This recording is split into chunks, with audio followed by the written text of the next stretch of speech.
Well, don't be complacent. That is the message from authorities as millions of Australians remain in the path of this Cyclone Alfred as it tracks slowly towards the coast. Multiple emergency warnings have been issued and evacuation orders are in place this morning after tens of thousands of people were told to evacuate low-lying areas.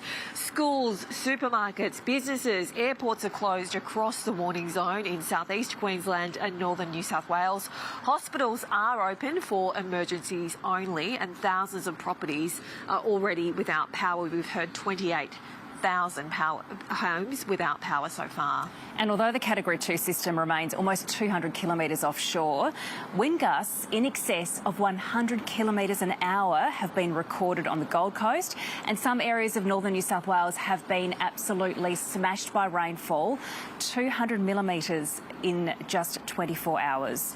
Let's go to the Gold Coast, which is already feeling this system even before it makes landfall. We're going to talk now to Syan Vallance, who's on the Gold Coast. How's it looking there, Syan, and how was the night? Good morning, Bridget. Well, Surfers Paradise is pretty much unrecognisable this morning. You can see that usually blue water is white. Those waves are just absolutely churning. And we've been warned about this for days, that there was going to be this damaging swell, unusually high tides. Well, this is it.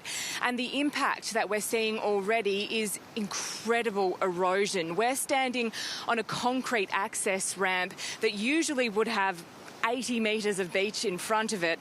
Now there are about 2 or 3 metres of sand before a dramatic 2 or 3 metre drop, and that is still around 24 hours before the cyclone is expected to hit.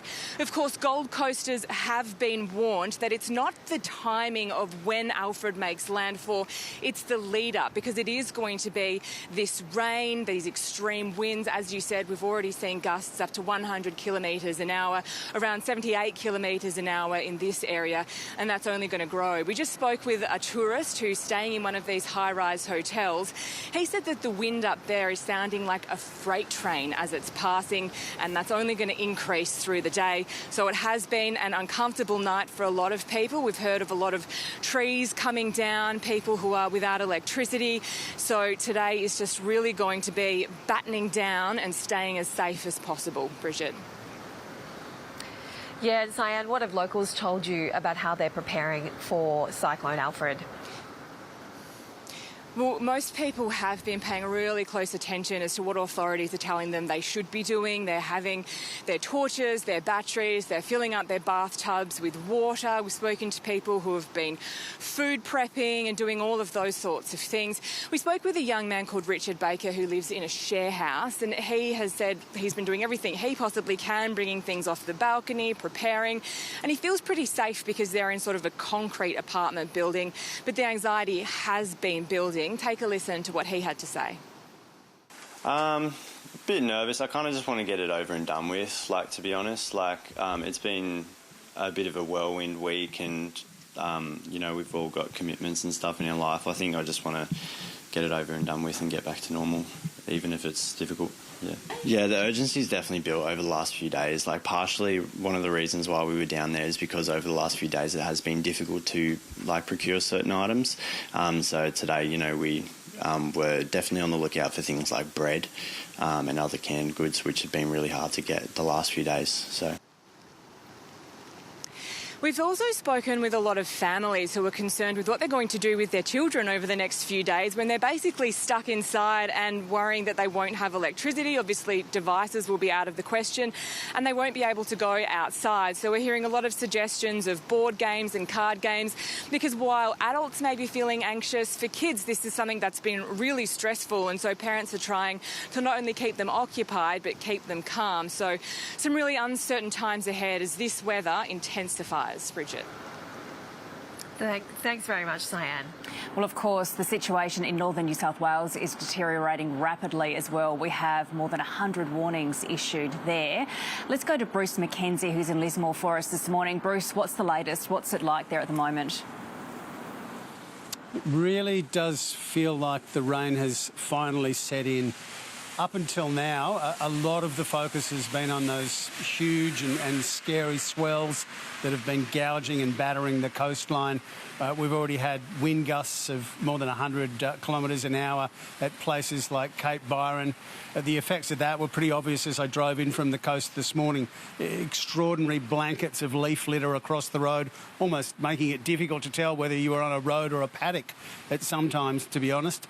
Also some trees down across roads, which we have to pretty carefully negotiate. But here in Lismore, it's an eerie feeling. The city's pretty much closed down, as it should be, because there were 16 emergency evacuation orders issued late yesterday afternoon for low-lying areas of the northern rivers around this city and places like Coracay and Kyogle. That's despite the fact that the Wilsons River here in Lismore yet to meet even the minor flood level. That's expected to happen later this morning. But by this time tomorrow, we could be seeing another major flood. Now, people in this part of the world, they're no strangers to that sort of natural disaster. Most people have some sort of a flood plan in place. I caught up with a couple of blokes just a few minutes ago that did have a flood plan, but they'd forgotten one key part of that, and that was to sandbag the doors. Here's a bit of what they had to say. We were here, the water come up and took out our entire bottom floor here, and thankfully it didn't get upstairs, and we're hoping for a better outcome this time around, because the amount of our clients and the amount of people in town that just got impacted was devastating. So, look, hopefully it doesn't come over the wall, but look, we'll see what happens. Yeah, they're over it. Yeah, over it. But, you know, it is what it is. It's a beautiful place to live most of the time, but you know, it feels like we have one of these 1 in 100 year events every 5 years, so look, unfortunately there's nothing we can do about it. There's a thing in Lismore that they call the R word because people are sick of saying it, and that word is actually resilience. But unfortunately, I suspect the resilience of Lismore and, in fact, the entire Northern Rivers region is about to be tested again. Yeah, it certainly will be, Bruce, which is so incredibly heartbreaking for so many people. Thanks for joining us this morning. Take care, and we'll check in with you again soon. So, Bridget and James, obviously it's going to be a really testing time for a lot of people in northern New South Wales and a lot of people in southeastern Queensland as well who've been through similar floods too. It's really devastating, and I guess the message is heed that advice, take that advice early. James will be watching this system as it edges closer to the coast. Thanks, Bridge and Emma. We will come back to you shortly, but I want to bring in Nate now, who has the latest on the cyclone track. Yeah, we're likely to see that updated, in fact, within the hour. We're looking still at the last update at the moment, and essentially the cyclone stalled again overnight. It's been very slow moving, and that's delayed its approach, and it means we're not likely to see it crossing the coast until the early hours of tomorrow morning. There's a slight chance it could cross this side of midnight, but it seems increasingly unlikely. Anyone to the south of the system already being battered by damaging winds and some big falls. We've had hundreds of millimetres for some since 9 a.m. yesterday, and some flooding is going on right now too. Warnings remain in place for damaging winds. They'll be destructive near the core of the cyclone as it crosses the coast, likely north of Brisbane.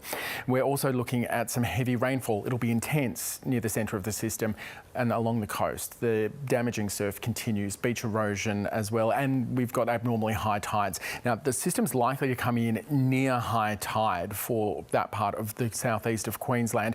That will make coastal inundation even worse than it might otherwise be. We've still got hazardous surf along the coast for parts of New South Wales, getting down to the central coast. Now, that is going to ease pretty quickly once this system gets itself onshore. The winds are still going to be up, but not enough to pick up the seas as much as we're seeing now. It's starting to look a bit more like a traditional tropical cyclone, and the bands of rain are now crossing the coast. As I said, we've seen hundreds of millimetres already, and the rain is just continuing to fall. It is going to intensify even further through the day today. We've had damaging wind gusts for parts of the coast. That's starting to extend inland as well, and those gusts will become stronger and more frequent as the day progresses, as the system marches towards its coastal crossing.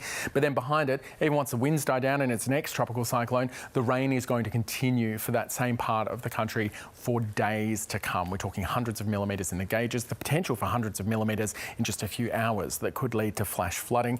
There is a wide range of warnings, including major flood warnings already out.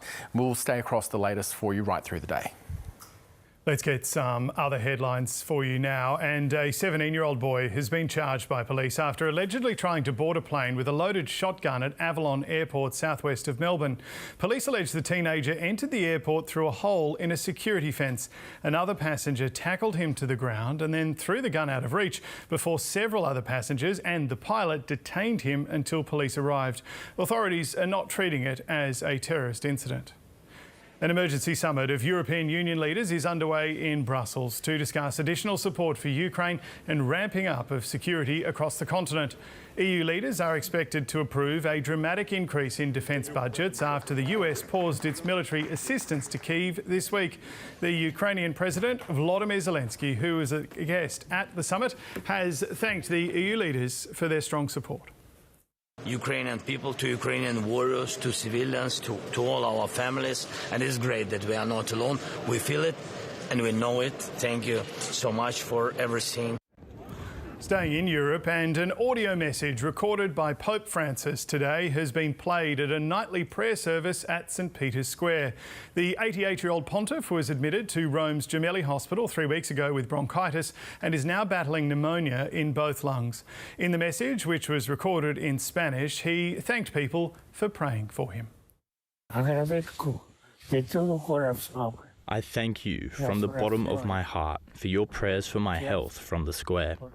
I accompany you from here. May God bless you and the Virgin protect you. Thank you. Back home and on the eve of Election Day in Western Australia, new polling reveals that the cost of living and health are the two issues that will ultimately sway voters when they head to the ballot boxes tomorrow. Redbridge polling conducted last week asked 1,500 voters to rank their top three issues, with the cost of living being number one for 76% of respondents, followed by health and then housing affordability. The National Law Reform Commission is calling for significant changes to how sexual offence trials are run in an effort to address why so few reports result in charges and convictions. In a new report, the Commission has recommended changes to consent laws and a review of mandatory sentencing. It also wants complainants to be allowed to pre-record their evidence to ease the stress of testifying in a courtroom. And it says defendants should be prevented from directly cross-examining alleged victims. Now, fishing for abalone is going to be banned in South Australia's southeast for the next 12 months, with authorities saying a devastating virus is depleting stocks. The virus was first discovered near Port Macdonnell a year ago, but has now spread throughout the southern zone fishery that ranges from the mouth of the Murray to the Victorian border. Authorities say the virus can wipe out whole populations of abalone, and they're hoping to stop the spread as quickly as possible.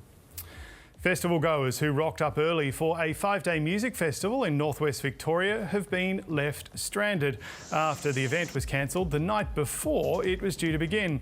Esoteric Music Festival has been running since 2017, and more than 11,000 people were expected at this year's event, which was meant to start in the town of Donald today.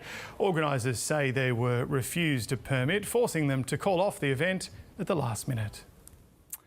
And now to something completely different and a little bit less serious. A Scottish museum dedicated to the Loch Ness monster, yes, you heard that right, says that the mysterious creature may have made its first appearance of 2025. Scotland's Loch Ness Centre says a visitor spotted what they described as a large, dark mass beneath the still waters of the loch, sparking new questions about the mythical Nessie.